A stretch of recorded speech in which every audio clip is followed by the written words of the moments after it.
waste streams, these particular waste streams have specifically been tested for antibiotics and hormones?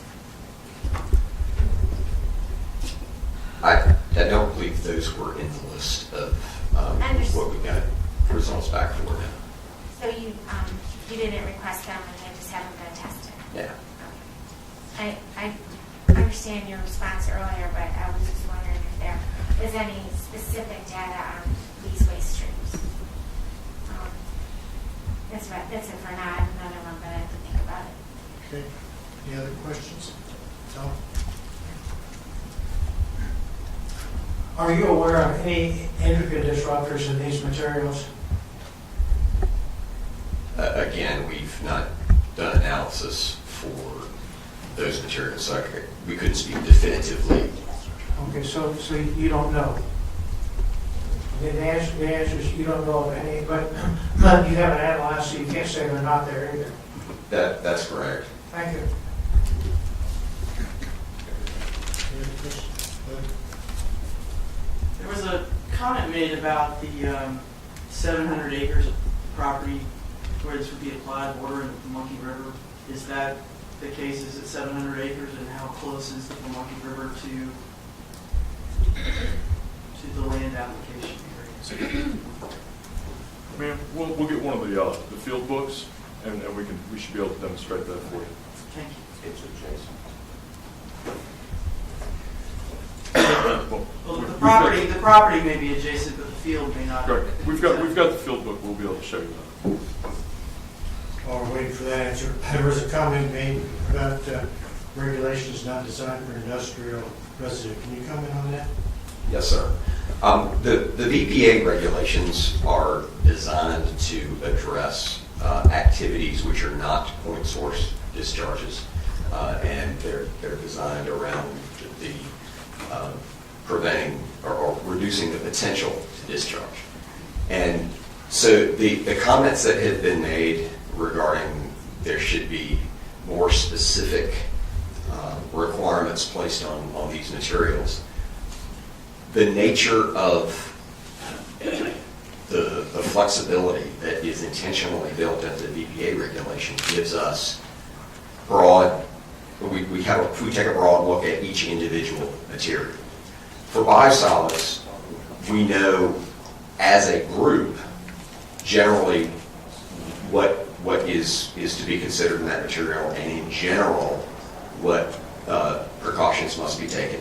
We have the 503 regulations to look at. So we have very specific parameters that we use for biosolids. For an industrial waste, which the definition is very, very broad, we would look at each proposed material individually. And if we would not want to be constrained by a particular list of parameters or standards, we look at the nature of the material, what would be expected to be contained in that material, and then we apply the requirements that's most appropriate. And in some cases, that would be more restrictive than what we apply for others, or less restrictive than other materials, because there are some industrial wastes that are extremely low in nutrients that, for example, requiring a nutrient management plan wouldn't be required. On the other side of that, the Smithfield residuals have a higher than average level of sodium, and so we've added additional requirements in the permit to address soil sodium levels to ensure that's not an issue. So the fact that we don't have a template of specific standards that we apply does not mean that we don't apply the most appropriate standards for that material. Great, thank you. Go ahead. Okay. So the success of any land application program is dependent in part on the success of the municipal pretreatment program or the industrial pretreatment program. And that's one of the reasons why there's always a healthy amount of skepticism about the ability to protect public health and the environment, even though beneficial reuse, which is a good thing, is being applied. And so I think a lot of the questions here are over this isn't just biosolids, this is industrial residuals. And so I hear very much there's skepticism and disbelief that the constituents that are part of the residuals will stay where they're intended to stay, particularly with extreme weather or highly erodible soils. So it's all about risk management. And to me, one of the key questions to ask in going forward with a permit that's trying to reduce risk, not eliminate risk, is the importance of record keeping and monitoring, inspection, and resources that are available for enforcement, because their problems do arise. This is not easy, and it can lead to violations or new circumstances. So one of the questions is I heard one of the speakers say that while the regulations allow for at least 5 years of record keeping for a 10-year permit, that this specific permit only contemplates 5-year record keeping provision. Is that correct? That's correct. And did the agency have the discretion to require more than 5 years record keeping in the terms of the proposed permit? We could. The reason that is a standard condition that we apply to permits, and perhaps what may be overlooked is the fact that the land application information about where the material was land applied comes to DEQ. So the permit holder has an obligation to maintain their records. Mm-hmm. But at the same time, DEQ is getting that information. It goes into our databases, and we have, in many cases, lifetime requirements to keep information related to permits. Mm-hmm. And so, the record's retention schedule is established as a joint venture with the Library of Virginia and within the agency, and it's based on what information could reasonably be expected to be needed down the road. Mm-hmm. So while the permit holder has a certain requirement, we also have. Right. Could I elucidate? I'm Amy Owens. I'm the regional director in the Valley office, and I think that when we get in the weeds about record keeping, sometimes Can you get the mic, please? I'm sorry. Sometimes when we get in the weeds about our record keeping, we're talking in our own shorthand. I think, Mr. Grummels, what you're asking is this data lost forever if there's only a 5-year record keeping requirement? And that answer is no, because there is a distinction between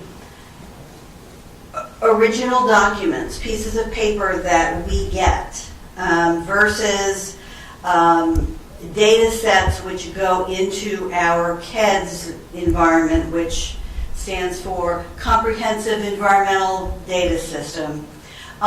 Those data sets we keep forever. Copies of the baseline documents from which those things came, either in paper or in electronic copy, after a specific period of time worked out with the Library of Virginia, those paper documents go away, but the data stays with DEQ. Well, thank you. I don't want to put too much emphasis on the keeping of records and whether it's 5 years or 15 years or whatever. It's obvious that, and I've seen this for years in other places as well, there's no substitute to having some degree of inspection and monitoring to try to answer questions that citizens have, particularly as their concerns grow over the years. And I know that scientists can debate for years over whether or not the current 501 or 503 regs are safe or not, and the state regulations are safe or not. It's just there's always it seems like there's a lack of monitoring and enforcement and inspection to make sure that the concept of beneficial reuse is really working well without, leading to longer-term adverse consequences. And I just think that's obviously a spot where there's an area where there's continuing need to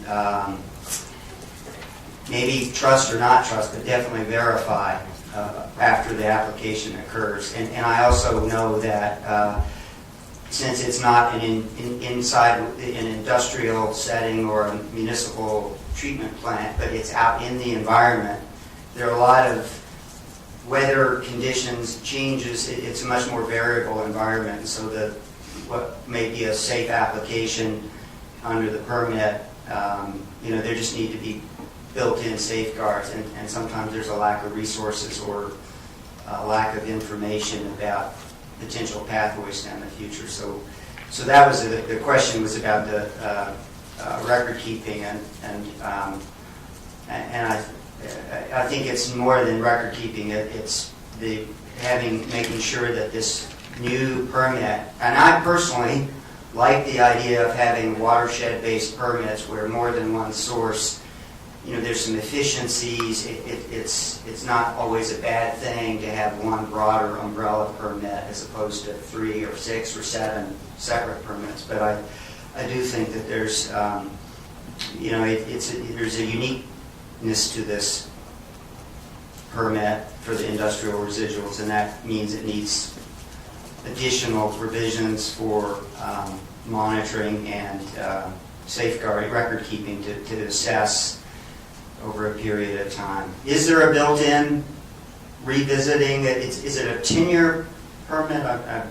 It is a 10-year permit term for VPA permits. And then at that point, the entirety of the permit would be revisited. Is there any opportunity, maybe this is getting at that reopener type question I asked earlier, but that aside from a governmental event or action, is there any other type of situation that could lead the agency to take a closer look at whether or not any of the fears are being realized that we're hearing today, prior to the expiration of the 10-year permit term?